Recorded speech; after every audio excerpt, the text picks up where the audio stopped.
بسم اللہ الرحمن الرحیم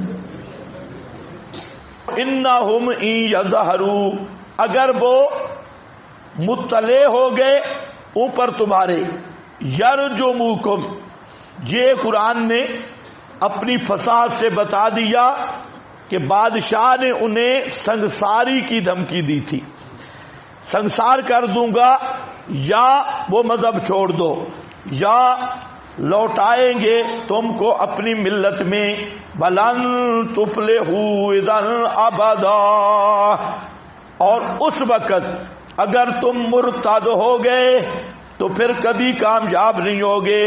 وَكَذَلِكَ آثَرْنَا عَلَيْهِمْ، اللہ فرماتے ہیں یہ میرا کمال ہے کہ میں نے مطلع کر دیا اوپر ان کے، لِيَعْلَمُوا ان وعد اللہ حق، تاکہ جانے کے وعدہ اللہ کا حق ہے۔ اب یہ بزرگیا بار پہلے تو حیران ہو گیا، بھئی اتنی تبدیلیاں یہ کیا ہے؟ خیر چلا گیا، ہوٹل پہ جا پہنچا، کھانا شانا لیا، ہوٹل والا بھی اس کی طرح متوجہ ہوا کیونکہ وہ خود بیچارہ حیران تھا، بھئی کدھر میں آ گیا۔ ہوٹل والے نے پیسے مانگے، اس نے وہی سکے نکالے، تو ہوٹل والا پہلی شک میں تھا کہ جب آدمی ذرا پریشان ہو تو چہرے سے نظر آتا ہے۔ اس نے دیکھا سکوں کو، اس نے کہا یہ پیسہ کہاں سے ہے؟ حیران ہو گیا، وہ اس کو دیکھتا ہے، وہ بیچارہ پہلے بھی ڈرا ہوا تھا، وہ اس کو دیکھتا ہے، اس نے کہا تو پیسے لے، کھانا مجھے دے۔ اس نے کہا پیسے نہ پیسے، یہ خزانہ کہاں سے تمہارے ہاتھ لگ گئے؟ یہ تو دقیانوس کا مہر لگی ہوئی ہے، او پرانا بادشاہ۔ اب ان کا معاملہ بڑھ گیا، تھا بھی ذرا نوجوان اور توحیدی بھی ذرا گرم ہوتی ہیں، مباحث آدمی، ان کی تو میں شروع ہوگی۔ جب یہ تھوڑے ابھرے تو 7 دکاندار اور ہوٹلوں والے لوگ گاہک شاک بھی اکٹھے ہونے لگے، بھی کیا رول ہے، جھگڑا کیا ہے؟ انہوں نے دیکھا، آخر میں وہ مجبور ہو گیا بیچارہ، اس نے جب بتایا تو کیا، او ہو یہ بادشاہ تو جناب صدیاں ہو گئی گزر گیا، کدھر ہو تم؟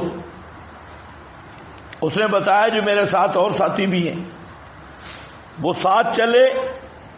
آگے کیا ہوا قرآن نے نہیں ذکر کیا، مقصد ہی کوئی نہیں ہے۔ آگے مفسرین کہ مختلف آرائے کہ اصحاب کہف تک پہنچ سکے تھے یا وہ پہلے فوت ہو گئے، کیا معاملہ پیش آیا، قرآن نے بھی بیان نہیں کیا، حدیث نے بھی بیان نہیں کیا۔ ابہموا ما ابہم اللہ ورسولہ، اتنی بات قرآن نے بیان کی۔ کذالک آثرنا علیہم، یہ بھی ہمارا کمال ہے کہ ہم نے مطلع کر دیا ان کو ان پر، لِيَعْلَمُوا، تاکہ جانے جے، ان وعد اللہ حق، یہ بات کہ وعدہ اللہ کا حق ہے، وَأَنَّ السَّاعَةَ لَا رَيْبَ فِيهَا، اور یہ کہ قیامت اس کے آنے میں کوئی شک نہیں۔ مفسرین لکھتے ہیں وہاں 2 طبقوں کا اختلاف چل رہا تھا، ایک طبقہ حشر اجساد کا قائل نہیں تھا، وہ کہتا قیامت کے دن ارواح کا حشر ہوگا، اجساد کا حشر نہیں ہوگا۔ دوسرا طبقہ وہ کہتا تھا اجساد کا بھی حشر ہوگا۔ تو اب یہاں پر یہ قیامت کی نشانی بھی ہے، ان وعد اللہ حق وان الساعۃ، یعنی قیامت اس کے آنے میں کوئی شک نہیں۔ کیسے کہ جو اللہ ان جوانوں کو 309 سال تک سلا کے صحیح سالم پھر اٹھا سکتا ہے، وہ قیامت کے دن مردوں کو بھی زندہ کر سکتا ہے۔ آپ میری بات کی طرف توجہ فرمائیں گے؟ ہاں، اللہ تعالیٰ استدلال کر رہی ہے کس سے؟ اصحاب کہف کے واقعہ سے، اصحاب کہف کے واقعہ سے استدلال ہے کہ لِيَعْلَمُوا أَنَّ وَعْدَ اللَّهِ حَقٌّ وَأَنَّ السَّاعَةَ لَا رَيْبَ فِيهَا۔ اب اگر کوئی کہے یہ تو خارق کی عادت ہے، تو اس سے استدلال کیسا؟ یہ مسئلہ میں بار بار سمجھا چکا ہوں کہ خارق کی عادت جس جہت سے خارق کی عادت ہے اس میں تعمیم نہیں۔ اب خارق کی عادت ہے ان کا 309 سال سونا، ٹھیک ہے، بغیر کھائے پیے۔ اب یہ استدلال نہیں، وہ سو سکتے ہیں تو یہ بزرگ بھی سو سکتا ہے 309 سال تک بغیر کھائے پیے۔ تو یہ خوارق جو ہیں، یا اسی طرح سورج وغیرہ 6 خوارق میں نے ذکر کیے، تو جس جہت سے وہ خارق ہے اس جہت سے استدلال نہیں۔ سمجھے کہ نہیں؟ کوئی آپ کو سمجھ اللہ کرے آئے تو یہاں مطلب ہے، مقصد کیا ہے؟ ان الساعۃ، اللہ رب العزت جو ان کو اتنی لمبی مدت سلا کر اٹھا سکتا ہے تو وہ قیامت میں مردوں کو بھی زندہ کر سکتا ہے، یہ مطلب ہے۔ اب دیکھو، لا جب کا معہو شائبۃ شکن، جہاں شک کی گنجائش ہی نہیں رہی کس بات میں کہ اللہ کا وعدہ حق ہے۔ اگلی بار ذرا غور سے پڑھنا، بَأَنَّهُ تَعَالَى يَبْعَثُ مَن فِي الْقُبُورِ، اور یہ کہ اللہ پاک زندہ کرے گا جو قبروں میں ہیں، فَيَرُدُّ عَلَيْهِمْ أَرْوَاحَهُمْ، پس واپس کرے گا ان پر ان کی روحیں، کہ پہلے روحیں واپس آ چکی ہیں، روحیں واپس کرے گا، ان سے حساب لے گا، ان کو جزا دے گا۔ اور اس کی توضیح یہ ہے کہ ان نوجوانوں کا حال دیکھ لو، ہے سو نامو فی تلک المدت المدیدہ، کہ اتنی مدت تک وہ سو گئے، وسنین العدیدہ، اور اتنے سالوں تک سوئے رہے، بہوبست عن التصرف نفوسہم، اور روک دیے گئے ان کے نفوس کا تصرف، بتعطلت مشاعرہم وحواسہم، اور ان کے حواس اور مشاعر معطل ہو گئے نیند میں۔ ادراک کیا ہو گیا؟ معطل ہو گیا نیند میں، من غیر، آگے چلتے جاؤ، آگے فرمایا اسی طرح قیامت کے دن یہ کما کانا، آگے چلو، بحال الذین یقومون من قبورہم بعد ما تعطلت مشاعرہم وحبست نفوسہم، وہاں پر بھی وہی ہے کہ جیسے قبروں والوں کے حواس بھی معطل ہیں کہ سنتے ہیں، اور مشاعر سارے کیا ہو چکے ہیں؟ معطل، سنتے سنتے نہیں، ان کے حواس بھی معطل تھے، ان کے حواس بھی معطل ہیں، یعنی عدم الادراک میں میت اور نائم دونوں کے لیے عدم الادراک ہے۔ جیسے یہاں حواس معطل تھے وہاں پر بھی حواس معطل تھے۔ کچھ بات سمجھ آئی ہے؟ ہاں، خیر اب دیکھو،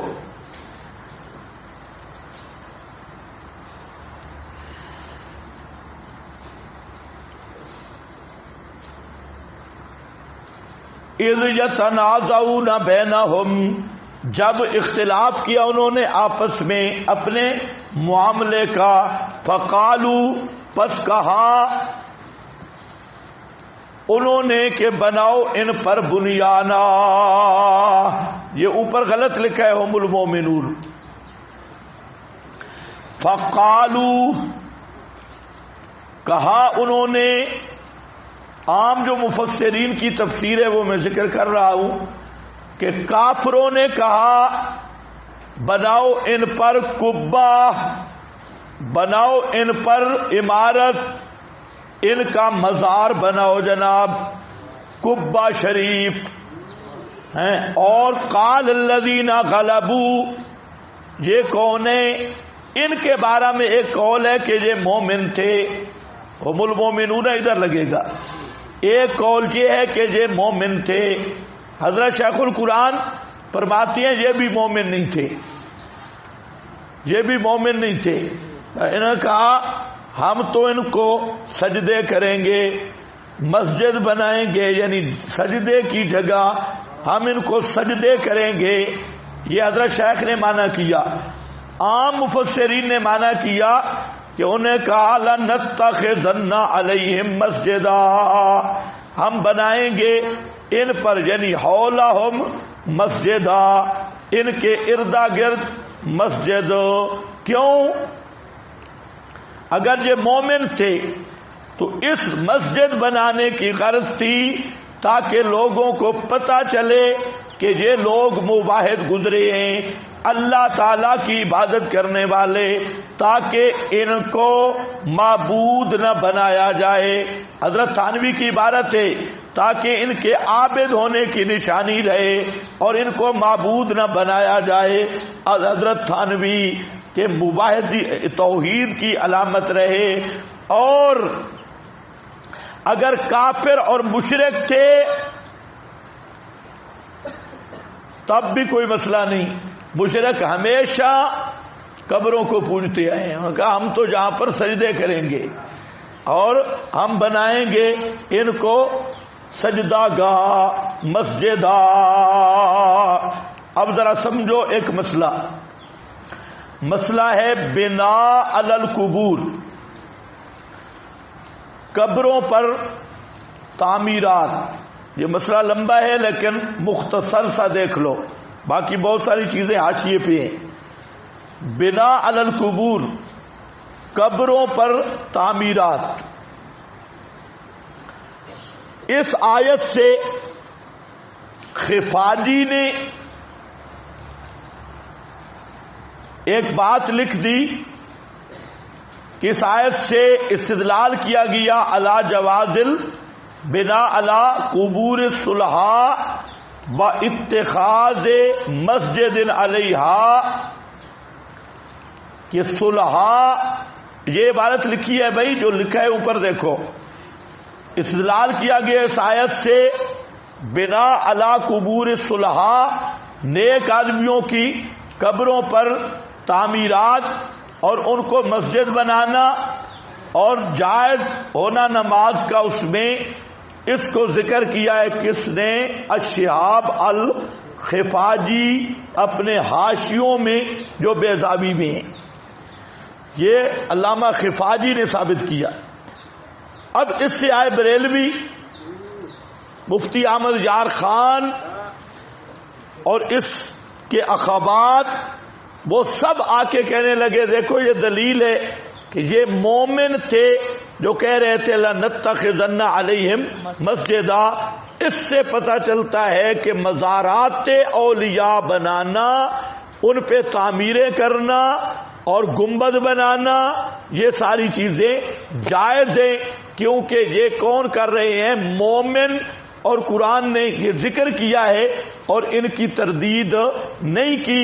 اس لیے پتہ چلتا ہے کہ قبروں پر مزارات وغیرہ بنانا یہ جائز ہے. اس پر کس نے استدلال کیا؟ مفتی احمد یار خان نے. سستی نہ کرو، بولو. مفتی احمد یار خان نے یہ استدلال کیا. اب ذرا خیال رکھو میری طرف.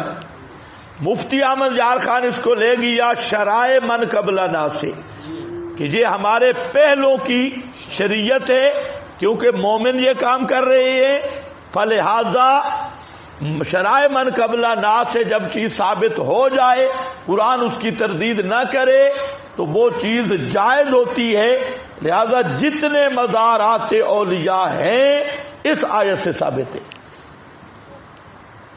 الجواب، جواب یہ ہے، نمبر ایک، کہ مفتی صاحب کا یہ دعویٰ کہ یہ شرائع من قبلہ ناس سے ہے، اس پر دلیل درکار ہے کہ یہ کس نبی کی شریعت میں تھا، شرائع من قبلہ نا۔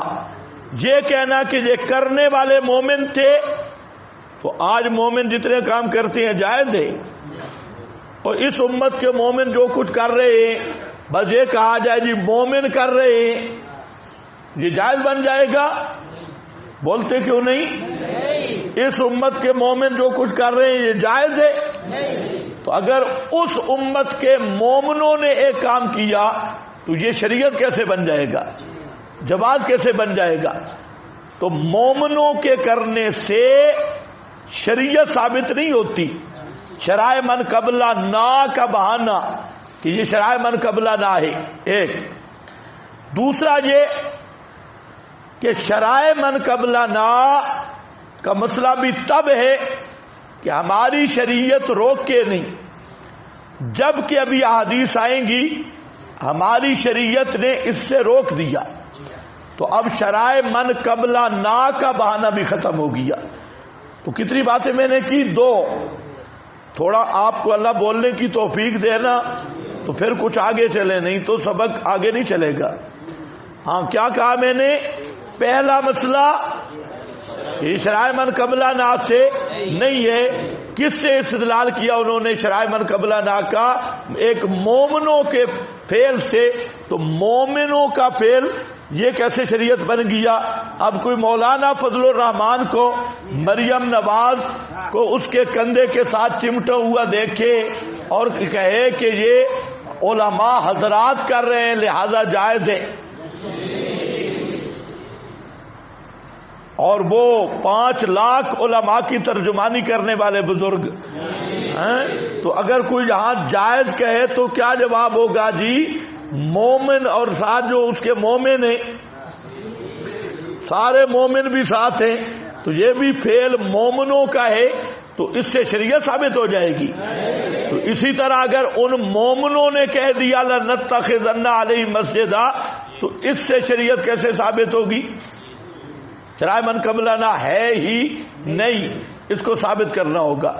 اور دوسرا نقطہ یہ کہ ہماری شریعت میں سختی سے منع کیا گیا ہے بنا علی القبور، اور تیسرا یہ کہ یہ بنا علی القبور ہے ہی نہیں۔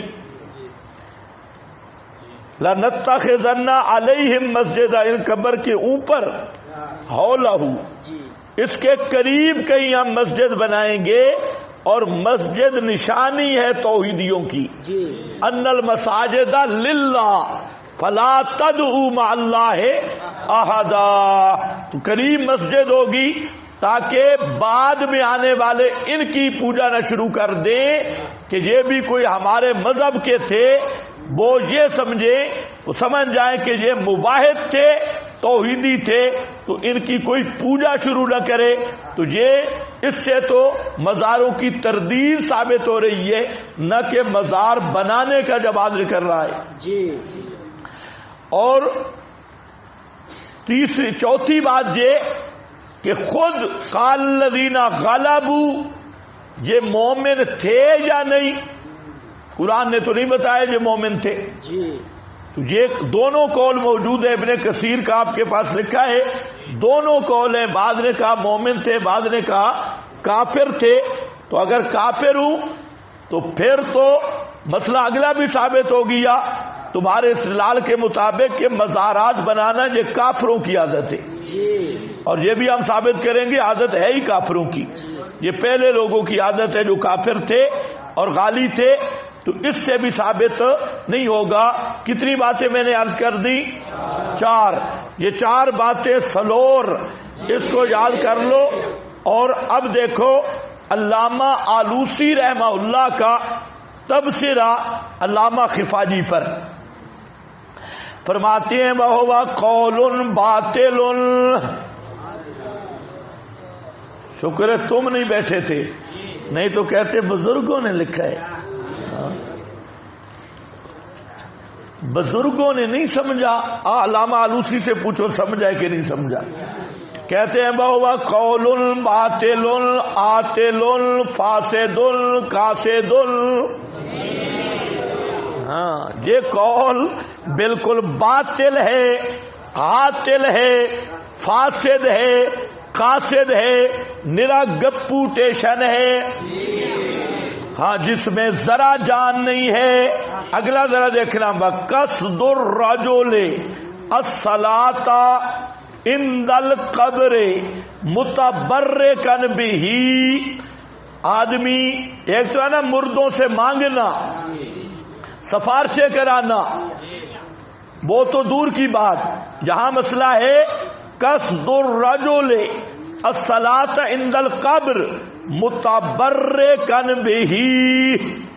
صرف اس نیت سے جاتا ہے کہ بابے کی قبر کے پاس نماز پڑھوں گا اور فیض حاصل ہوگا. فیض یہ جو تمہارے دیوبندی حیض حاصل کرتے ہیں یہ وہی فیض ہے، فیض حاصل ہوگا. متبرکا بہ یہ کیا ہے؟ عین المحادات اللہ تعالی برسولہ، یہ اللہ رسول کی دشمنی پہ مبنی ہے، اللہ رسول کا مقابلہ کرنا ہے. محادات سنو سنو، وابداء دین لم یعظم بہ اللہ، اور ایک نیا دین بنانا ہے جس کی اللہ نے اجازت نہیں دی.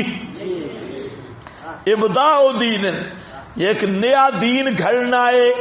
من لم یعظم بہ اللہ، جس کی اللہ نے اجازت نہیں دی. للنہی عنہا، منع کیا اللہ نے. ثم اجماعا، ہاں بھئی، فإن اعظم المحرمات، سب سے زیادہ حرام کام اور اسباب شرک کے الصلاۃ عندہا، قبروں کے پاس نماز پڑھنا، یہ سب سے بڑا حرام اور شرک کے اسباب میں سے ہے. اور بنانا ان کو مساجد اور بنانا ان پر گنبد مزار، یہ سب سے زیادہ کیا ہے؟ اعظم المحرمات، یہ سب سے بڑا حرام کاموں میں سے اور بڑے اسباب شرک میں سے ہیں. صرف قبروں کے پاس نماز پڑھنا. اور یاد رکھو یہ للڑ بھی قائل ہے اس چیز کے، یہ بھی قائل ہے کہ بزرگ کی قبر کے پاس نماز پڑھو گے نا فیض حاصل ہوگا. فیض المحند میں بھی لکھا ہے مردوں سے فیض حاصل ہوتا ہے، یہ وہی فیض ہے. دیکھو یہ سب سے بڑا حرام، سب سے بڑا شرک کے اسباب، اس پر مسجدیں بنانا، بناؤہا علیہا، گنبد مزارات بنانا، بتجب المبادرۃ لہدمہا، اور ایسے مزاروں پر بلڈوزر پھیرنا واجب ہے، ان کو گرا دینا واجب ہے. تاجبو تاجبو تاجبو، واجب ہے. المبادرہ، ذرا دیر نہ کرنا، جلدی جلدی جلدی جلدی ان کو گرانا ہے. اور کبوں کو بھی، بڑے بڑے بابے کا کبا، ان کو بھی گرا دو ہیں جو قبروں پہ ہے. کیوں؟ اذ ہی اضر من مسجد الضرار، یہ مسجد زرار سے بھی زیادہ نقصان دہ ہے.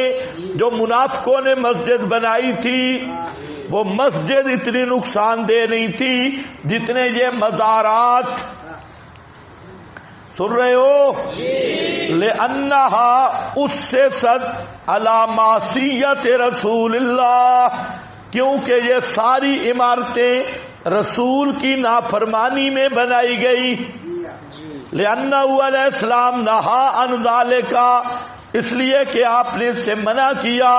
وامر بہدم القبور، اور اونچی قبروں کو گرا دینے کا حکم دیا. وتجب ازالت کل قندیل وسراج علی قبر، کسی قبر پہ کوئی دیوا دیکھو کوئی موم بتی مل جائے، کوئی اگر بتی مل جائے، کوئی بلب مل جائے، اس کو توڑ کے پھینکو، تاجبو، مزہ کر دیا بھائی۔ علامہ آلوسی پہ اللہ کی رحمت ہو، یہ میرا خیال ہے یہ بخشے گا بھی تو اسی عبارت کی وجہ سے اس کی بخشش ہوگی۔ صحیح توحید کی غیرت سے لبریز عبارت ہے، زبردست، نہیں تو کنوجی تو لے گیا تھا خفاجی۔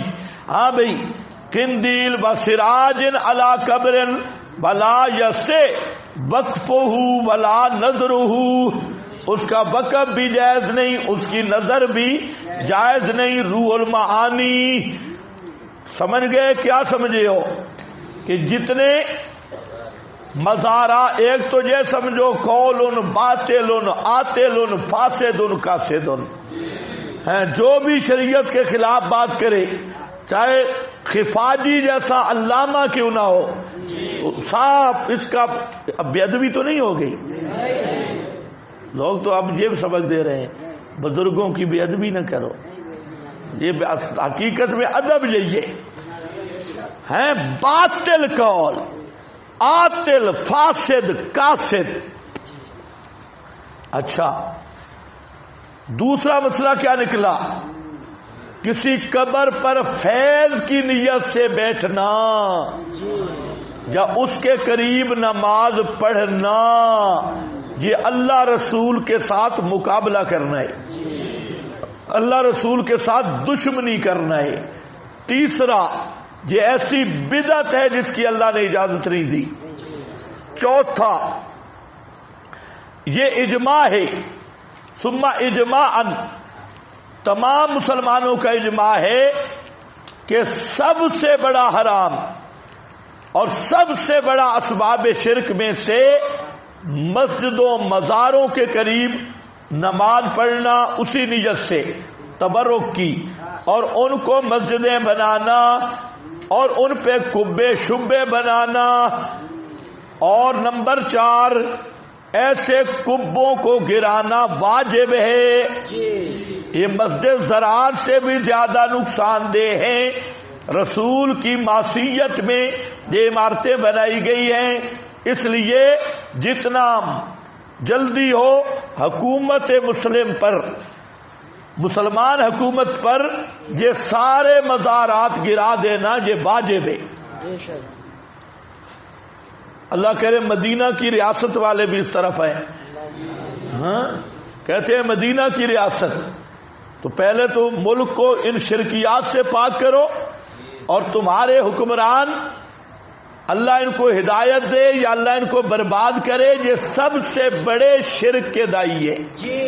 انہوں نے سارے مزارات اوقاف میں دیے ہوئے اور حکومت حفاظت کر رہی ہے، حالانکہ ان کو گرانا شرعی طور پہ واجب ہے۔ تو یہ بھی ایک تحریک ہونی چاہیے کہ، اور یہ اصل کام اقامت توحید ہو تو سب سے پہلا کام ہے کہ جتنے علماء سو مفتیان سو ہیں ان کو ایک میدان میں ذبح کیا جائے مجاوروں سمیت، اور پھر سب سے پہلے مزارات اور یہ جتنے وثن بت ہیں ان کا صفایا کیا جائے۔ اس لیے میں کہتا ہوں کہ طالبان بھی وہ فی الجملہ بھی ہوئے ہیں، یا ہم اسلام نافذ کر رہے ہیں، جو اسلام کا اصل تقاضا ہے مظاہر شرک کو ختم کرنا، تو ابھی تک ان کا خیال ہی نہیں، اور جیسے ان میں بدعتی بڑی بڑی موٹی گائیں داخل ہو رہی ہیں تو ہے بھی مشکل، وہ بھی اب کچھ روشن خیال بننے لگ گئے ہیں، ورنہ یہ کام ہے اصل یاجب سب کو گرا دو۔ اب اس پر احادیث ہیں چند، وہ دیکھو، فرمایا ابن عباس کہتی ہیں قال لعن رسول اللہ صلی اللہ علیہ وسلم زائرات القبور، رسول پاک نے لعنت کی ہے انہاں رنا تے جڑیاں قبراں دی زیارت تے جاندیاں، زائرات القبور قبروں کی زیارت پہ جانے والی۔ احمد رضا نے اس پر رسالہ لکھا ہے پورا، کہ عورتوں کا مزارات اولیاء پہ جانا حرام ہے، عورتوں کا مزارات اولیاء پہ جانا حرام ہے. یہ پورا رسالہ ہے احمد رضا خان کا. اور وہاں پر یہ حدیث بھی لایا کہ عورتیں مزارات اولیاء، تو ہم کہتے ہیں کہ صرف مزارات اولیاء نہیں، مطلقاً عورتوں کے لیے زیارت القبور یہ جائز نہیں ہے. والمتخذین علیہا المساجد، خصوصاً مزارات اولیاء. اگر عورتیں نہ جائیں تو مرد بھی کم ہو جائیں گے. عرسوں پہ عورتوں پہ پابندی ہو تو مرد شکاری کوئی نہیں جائے گا. ہاں آج کل تو مزارات ہر قسم کی فحاشی کے اڈے، نشے کے، بھنگ کے، بھنگڑے، ریچھ کتے کی لڑائی، کبڈیاں، قوالیاں، گویے، کنجر، طوائف، تھیٹر، سب مزارات پہ. اب دیکھو فرمایا جو زنانیاں قبروں کی زیارت پہ جاتی ہیں ان پہ خدا کی لعنت. والمتخذین علیہا المساجد، اور جو قبروں پہ مسجدیں بناتی ہیں یا سجدے کرتی ہیں، بس سروج اور دیے جلاتی ہیں، ان پہ بھی خدا کی لعنت. وفی الباب عن ابی ہریرہ و عائشہ، امام ترمذی فرماتے ہیں اسی باب میں حضرت ابو ہریرہ حضرت عائشہ کی حدیث بھی ہے.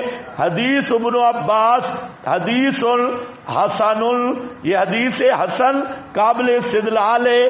سنن ترمذی 320 رقم، مسند الجعد 1500، مصنف ابن ابی شیبہ 7549، مسند الشافعی 603، صحیح ابن حبان 3178، 3018، 3179 رقم ہے.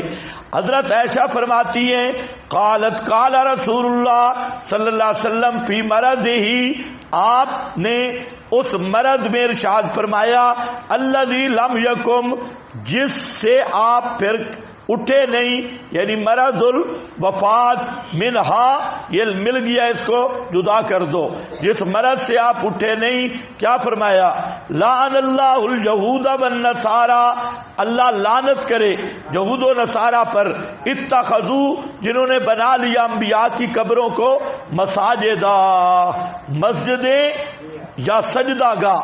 قالت فلولا ذاک، فرماتی اگر یہ خطرہ نہ ہوتا، ابرز قبرہ، آپ کی قبر ظاہر بنائی جاتی. اب یہ وجہ بھی آگے کہ آپ کی قبر حجرہ میں کیوں بنی، سمجھ گئے کہ نہیں. لا ابرز قبرہ غیر انہ خشیہ، سوائے اس کے نہیں کہ ڈر تھا کہ ان یتخذ مسجدا، کہ آپ کی قبر کو بھی سجدہ گاہ بنا لیا جائے. اور روایت ابن ابی شیبہ میں ہے بلولا ذاک لم یذکر قالت، تو مطلب ہے اگر یہ بات نہ ہوتی تو آپ کی قبر بھی میدان میں بنتی.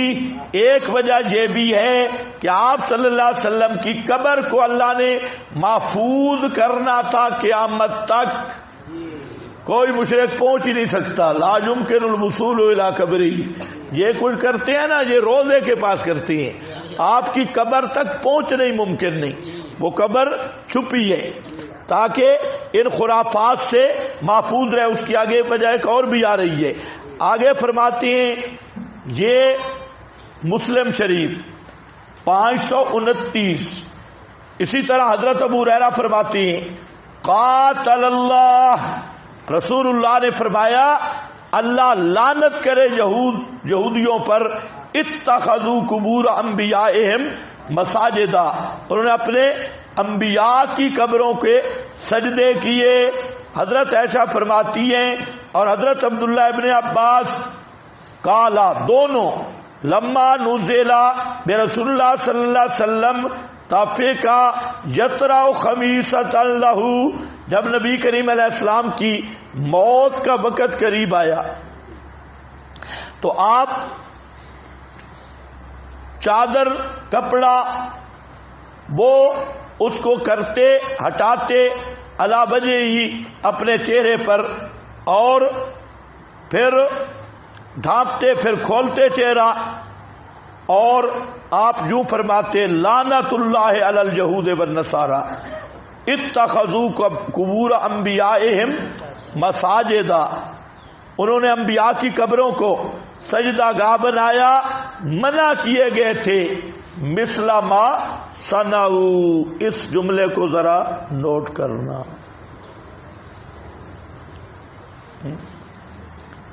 منع کیا گیا تھا مثل ما، پہلی شریعت میں کیسے جائز تھا؟ اللہ کے رسول تو فرما رہے ہیں وہ منع کیا تھا، پہلی شریعتوں بھی منع تھا، پہلی شرع کیسے ثابت ہوگی؟ اللہ کہہ رہے تمہیں نیند سے بیداری ہو۔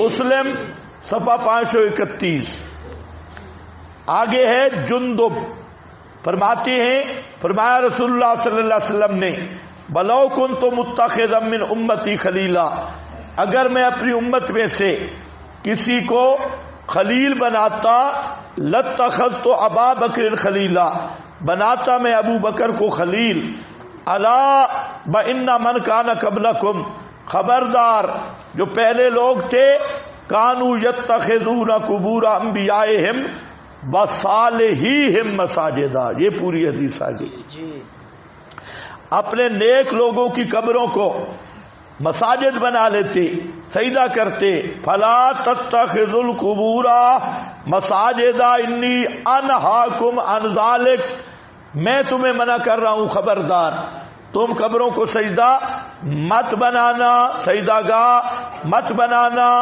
یہ ہے مسلم 532 نمبر۔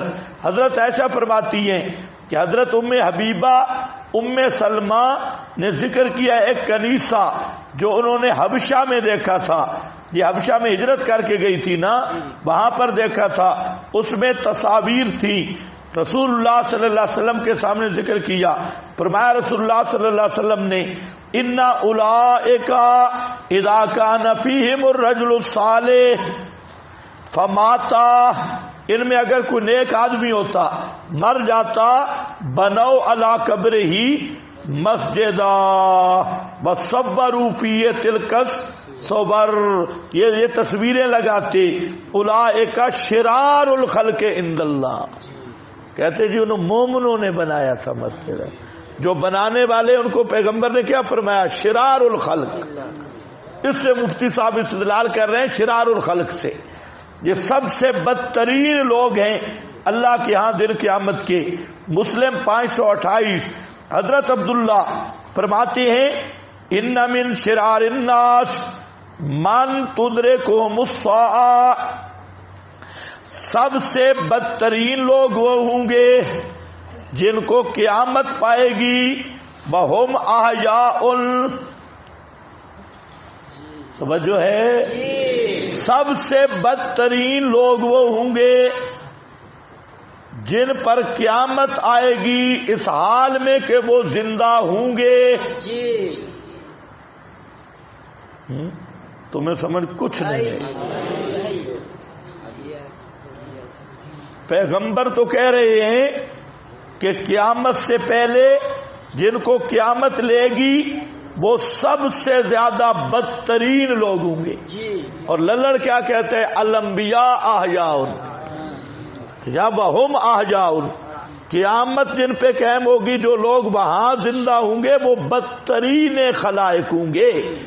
تو اب یہ فتویٰ للڑ کے عقیدے پہ یہ کہتے ہیں انبیاء بھی زندہ ہیں، ان پہ بھی قیامت آئے گی، یہ بھی ادھر زندہ ہے، احیاء۔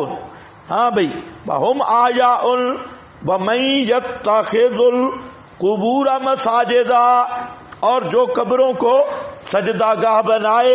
صحیح ابن خزیمہ 789۔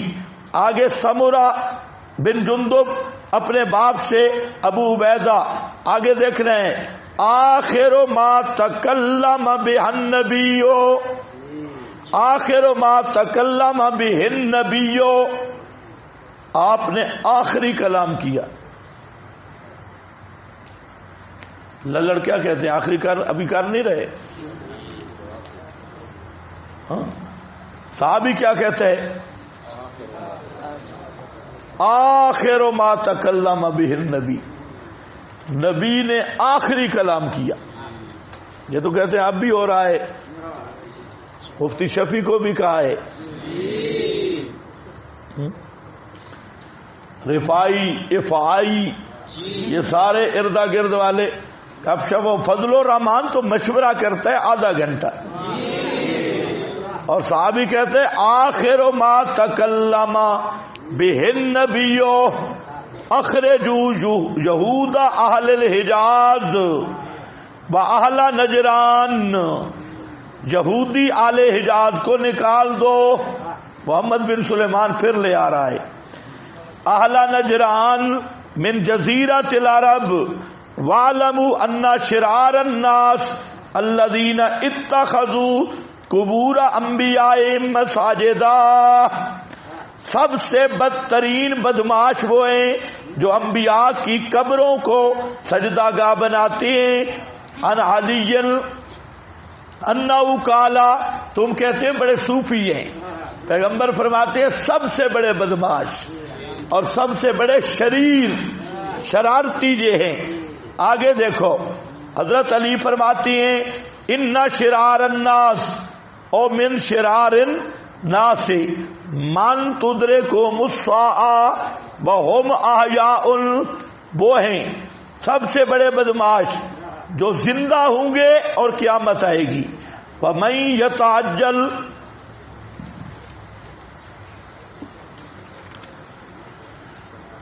بشہادت، اور وہ سب سے زیادہ شرارتی ہے کہ وہ جلدی گواہی دے بغیر مطالبے کے. وَمَن يَتَّخِذُ الْقُبُورَ مَسَاجِدَ، اور جو قبروں کو سجدہ گاہ بنائے. جامع معمر بن راشد 20,000 کیا ہے 20,848. ان عمر ابن دینار سئل عن الصلاۃ وسط القبور، قبروں کے درمیان. قال ذکر علی ان النبی صلی اللہ علیہ وسلم قال کانت بنو اسرائیل اتخذوا قبور انبیاء مساجدا فلعنہم اللہ، ان پہ اللہ نے لعنت کی ہے. ان کے فعل سے مفتی صاحب استدلال کر رہے ہیں. کیا بات ہے، مفتی صاحب زندہ باد. مفتی ہر مذہب کی ایسی ہی ہوتی ہے. مصنف عبد الرزاق ان ابی الحیاج الاسدی، یہ حضرت علی کا فوج کا کمانڈر ان چیف ہے. وہ کہتے ہیں کالا لی علی بن ابی طالب. اب ذرا خیال کرنا، لوگوں کو بتاؤ ہر صحابی کی ڈیوٹی تھی، حضرت علی کی اللہ کے نبی نے کیا ڈیوٹی لگائی ہوئی تھی؟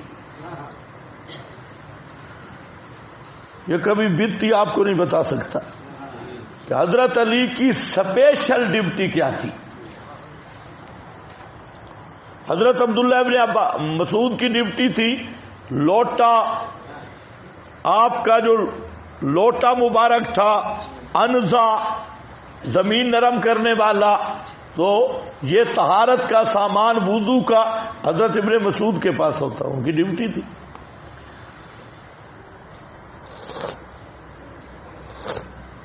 حضرت معاویہ وغیرہ کی ڈیوٹی تھی کتابت.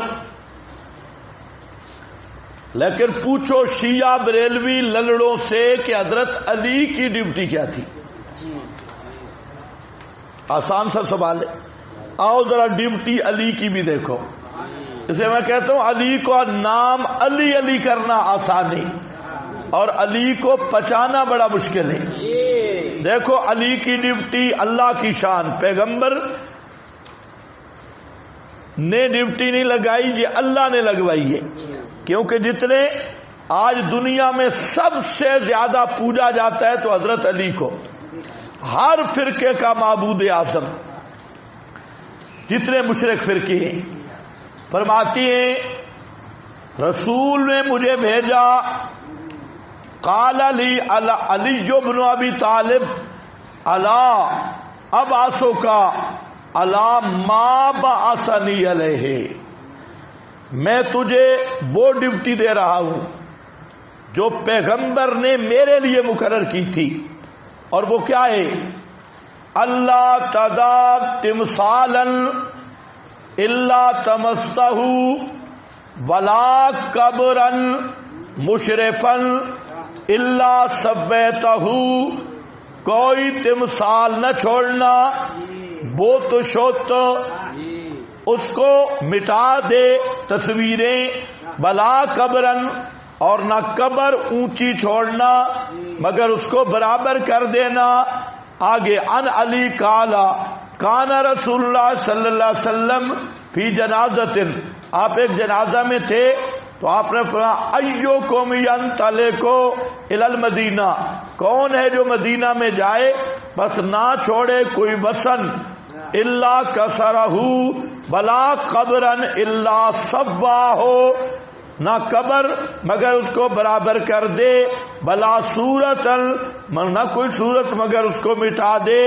پس کہا ایک آدمی نے میں ہوں یا رسول اللہ، وہ چلا گیا، فہاب اہل المدینہ، تو اہل مدینہ، اہل المدینہ، تو وہ اہل مدینہ سے ڈر گیا، رجع اہل مدینہ سے ڈر گیا، فقال علی آنا،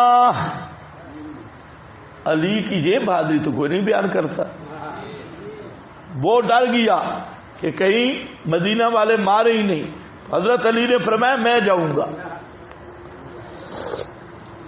یہ حدیثیں بیان کرو۔ آنا انطلق یا رسول اللہ، قال فانطلق، جاؤ، چلے گئے، ثم رجع، واپس آئے، فقال یا رسول اللہ، میں نے کوئی بسن نہیں چھوڑا، اس کو توڑ دیا، کوئی قبر نہیں چھوڑی، الا سبیتہ، بلا صورتن، کوئی صورت نہیں چھوڑی، اس سب کو مٹا دیا۔ من ھذا، ہاں، قال رسول اللہ صلی اللہ علیہ وسلم، آپ نے فرمایا من عادا لصنعۃ شیء، جو دوبارہ یہ کام کرے گا نا، فقد کفر بما انزل علی محمد، فقد کفر بما انزل علی محمد، جو محمد پہ دین آیا اس کا وہ منکر ہے، ہوگا تو ویسے مسلمان نا۔ من عادا لصنعۃ شیء من ھذا فقد کفر بما انزل علی محمد، مسند احمد 657۔ حضرت علی ابو الحیاج اس کو کہتی ہیں، یہ لفظ صحیح کر لو، ابعثک علی ما بعثنی علیہ رسول اللہ لا تذا قبرا مشرفا، دیکھا جہاں قبر کا لفظ پہلے آ گیا، الا سبیتہ، اب یہ کیا ہیں؟ یعنی قبور المسلمین، یہ بریلر شریلر کہہ دیتے ہیں جی مشرکوں کی قبریں تھی، مشرکوں کی۔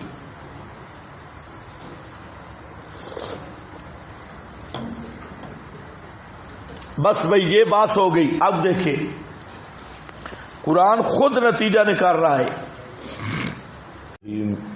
بنا علی القبور پر بعض فقہا کے حوالے بھی ہیں جو یہاں درج نہیں۔ امام نووی، شافعی کا حوالہ ہے، والبناء علیہ،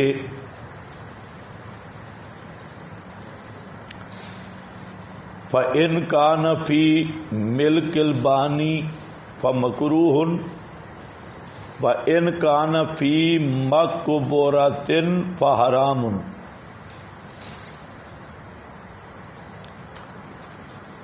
یہ شرح مسلم جلد 1 صفحہ 312، امام محمد رحمت اللہ علیہ جو حنفی امام، فرماتے ہیں ولا نرا ان یزاد علی ما خرج منہ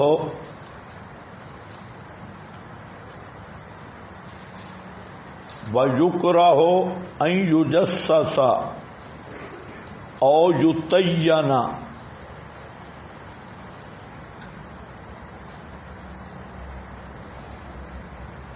قال محمد وبہ ناخذ وہو قول ابی حنیفہ. کتاب الآثار امام محمد صفحہ 96-97. اس میں بھی فرما رہے ہیں کہ قبر کی جتنی مٹی نکلی ہے اتنی اس پہ ڈالی جائے، اور رہ گیا قبروں کو چونا گچ کرنا یا قبروں کو لپائی کرنا، جو تین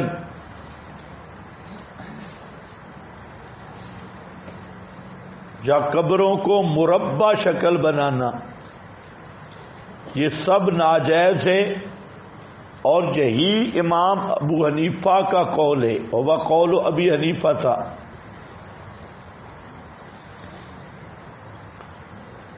اسی طرح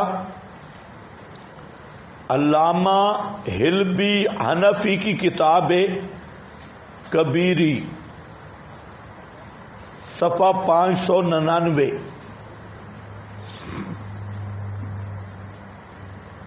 اس میں بھی یکرہ تجسیس القبور بتتجینہ وبہ قالت الائمۃ الثلاثہ. قبروں کو چونا کرنا، لپائی کرنا مکروہ ہے. مکروہ سے مراد مکروہ تحریمی. یہی بات ائمہ ثلاثہ نے فرمائی. ائمہ ثلاثہ، احناف کے ائمہ ثلاثہ.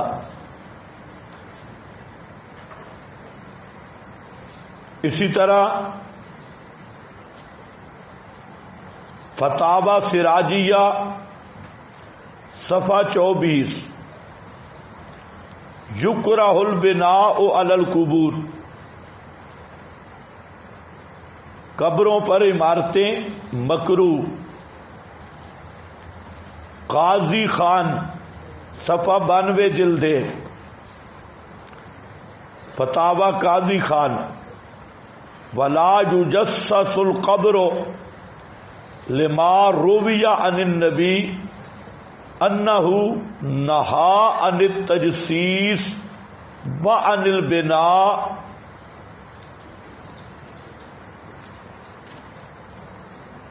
نبی کریم علیہ السلام نے تجسیس اور بنا سے منع کیا.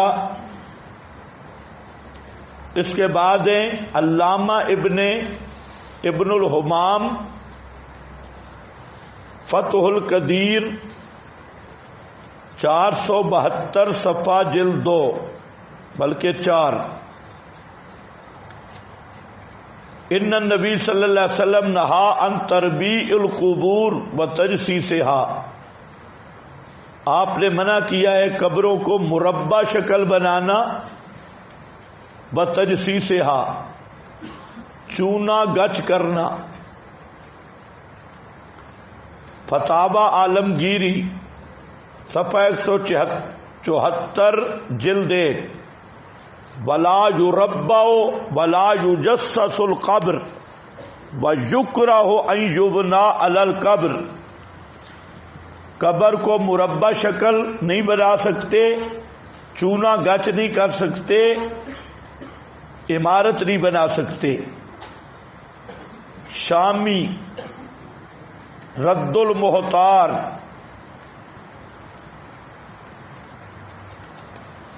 صفحہ 101 جلد 1. مرقات جلد 1 صفحہ 446. مالا بدھ منہ صفحہ 95. ان سب کتب میں قبروں پر تعمیرات، چونا گچ، قبروں کو پختہ کرنا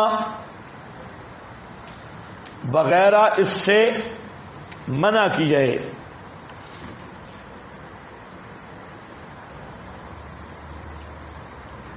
اسی طرح غنیت الطالبین صفحہ 640 میں جو پیر صاحب کی طرف منسوب ہے، رکن الدین صفحہ 208، فتاوی رضویہ جلد 4 صفحہ 14.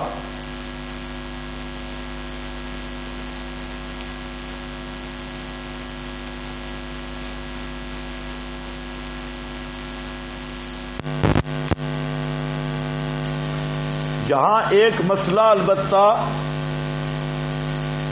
وہ جو عام طور پہ بریلویوں کی طرف سے بھی اعتراض ہوتا ہے، وہ ہے روضہ اقدس. یہ جو روضہ اقدس ہے، اگر بنا علی القبور جائز نہیں تو یہ کیوں ہے؟ اس کا جواب یہ ہے کہ نبی کریم علیہ السلام کی قبر مبارک کا حجرہ میں ہونا وہ منصوص طور پہ موجود ہے. اس کے بعد روضہ صحابہ نے نہیں بنایا، تابعین نے بھی نہیں، یہ بہت بعد کے بادشاہوں نے بنایا. کسی بادشاہ کا فعل حجت نہیں. اس پر بھی محمد بن عبد الوہاب نے یہی پروگرام ان کا تھا کہ روضہ کو گراؤں گا، لیکن ایک بات پر وہ رک گئے کہ بعض علماء نے کہا کہ ایک غلط کام تھا وہ ہو گیا.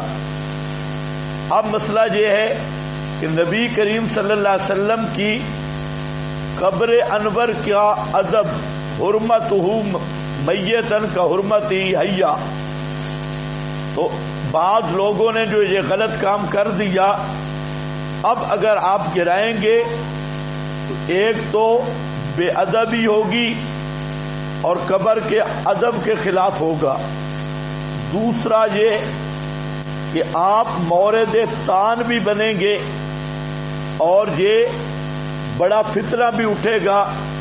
اب اس کا ایسے حال ہے جیسے نبی کریم علیہ السلام فرماتے تھے میرا دل کرتا ہے کہ کعبہ گرا کر حتیم کو شامل کروں، لیکن قوم کے نو مسلم ہونے کی وجہ سے اور اسلام کی اشاعت کے رکنے کے خدشے کے پیش نظر آپ نے یہ کام نہیں کیا.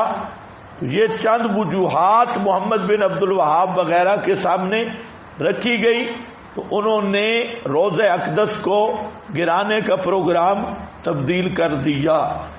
الحاصل یہ کہ یہ روضہ کوئی شرعی روضہ نہیں، یہ بہت بعد کے لوگوں نے بنایا. اب ذرا مہربانی کرو تھوڑا ساتھ دو تاکہ سبق چلے. اب دیکھیں